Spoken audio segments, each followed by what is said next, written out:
हर कोई परेशान है, और परेशानी की वजह जो है वो ये है कि संसाधन को, जो इम्पोर्टेंट संसाधन है, चाहे गेल हो, भेल हो, सेल हो, एयर इंडिया हो, शिपिंग हो, कुछ भी हो, वो चंद लोगों को दे देना। आप समझेंगे बिजनेसमैन बहुत खुश हैं, बिल्कुल खुश नहीं है। चंद कारोबारी जिन्होंने टेक ओवर कर लिया है इंडिया के इकोनॉमी को, वो लोग ही खुश हैं। चाहे 10,000 करोड़ के टर्नओवर की कंपनी होगी, आप यकीन मानिए कि वो ना खुश हैं, लेकिन वो कहते हैं कि अब वो वक्त चला गया कि जब हम कुछ बोल भी सकें। ब्यूरोक्रेसी खुश है? नहीं खुश है। वो कहते हैं कि अब वो वक्त चला गया कि हम कुछ कह भी सकें।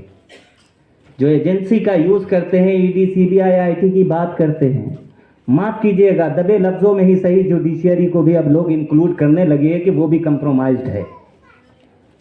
और वो है किसके ऊपर कंप्रोमाइज्ड?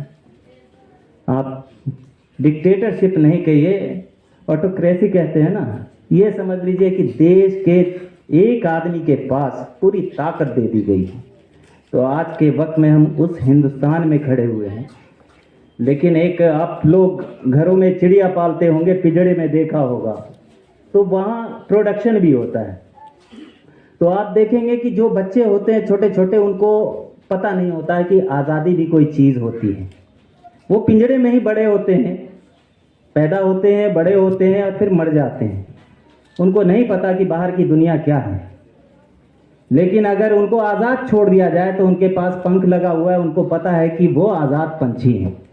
वैसे ही मैं यकीन से कह सकता हूं कि इस हॉल में जितने लोग बैठे हुए हैं, या तो उन्होंने आज़ादी की लड़ाई में, उनके परिवार वाले लोगों ने, उनके लोगों ने हिस्सा लिया होगा, नहीं तो आज़ाद हिंदुस्तान में पैदा हुए हैं।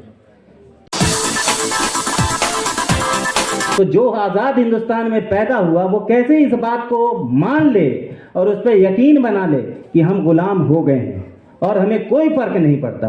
क्या हम गुलाम हिंदुस्तान अपने बच्चों को, आने वाली पीढ़ी को दे के जाएंगे? क्या आप लोग ऐसा सोच सकते हैं? नहीं सोच सकते। तो इसीलिए आज के जो हालात हैं, जो इंडिया गठबंधन बना है, उसमें आप देखेंगे कि अलग अलग जो लोग एक दूसरे को गालियां देते थे, बुरी बातें करते थे, उनके गलतियों को उजागर करते थे, वो सब साझा हैं। आज के वक्त में भाजपा के लोग ऐसे, जैसे गांव में महिलाएं कुछ ऐसी होती हैं या पुरुष कुछ ऐसे होते हैं कि इसकी बात उसको कह दे, उसकी बात उसको कह दे, झगड़ा लड़ाने वाला। आज के वक्त में हमारे प्रधानमंत्री उस पद की गरिमा को ना समझते हुए यही काम करते हैं कि गहलोत साहब ने उसके साथ ये किया, समाजवादी पार्टी ने उसके साथ वो किया। इस तरीके की बातें करते हैं जो मर्यादा में नहीं आती।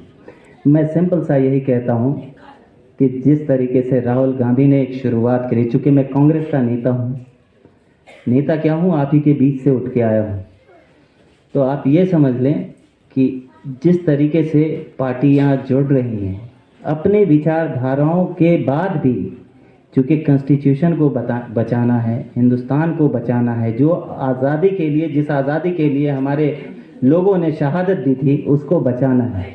और इन सब में हिस्सेदार हमको और आपको सबको बनना पड़ेगा।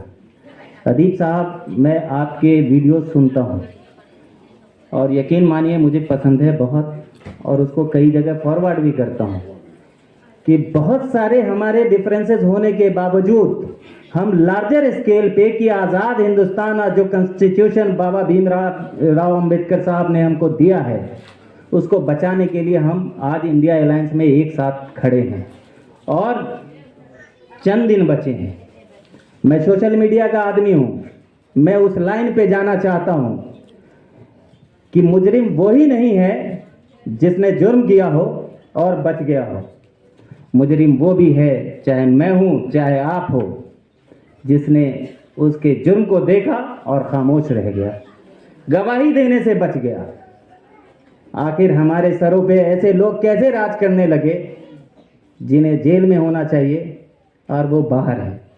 उसमें हमारे और आप, मैं इकलौता ये नहीं कह सकता कि किसी की गलती है, क्योंकि नेता जो है समाज का आईना होता है। आप गलत फहमी में मत पड़िए कि नेता कुछ और प्रोडक्ट होता है। नेता कोई भी जो स्टेज पे है, वो आपको जो पसंद होगा वो काम करेगा। अगर मेरे किसी गलत काम को आप अप्रिशिएट करेंगे और खामोश रहेंगे तो मैं सोचूंगा ये काम लेजिटिमेट हो गया, इस काम को करने में कोई गुरेज नहीं है, ये बुरा है ही नहीं। आज के वक्त में देखेंगे तो किसी को खरीद लिया, किसी को बेच दिया, किसी को जेल में भेज दिया, कि बलात्कारियों तक को मजहब में बांट दिया गया और सब खामोश रहे। तो ये वक्त अब चंद दिन बचे हैं, 2024 है और आप आवाज नहीं निकाल सकते, लेकिन इस बात को जानिए कि जो उनकी विचारधारा है आरएसएस की, वो सुबह 9 बजे से 8 बजे से 9 बजे तक में हर किसी के मोबाइल पे है।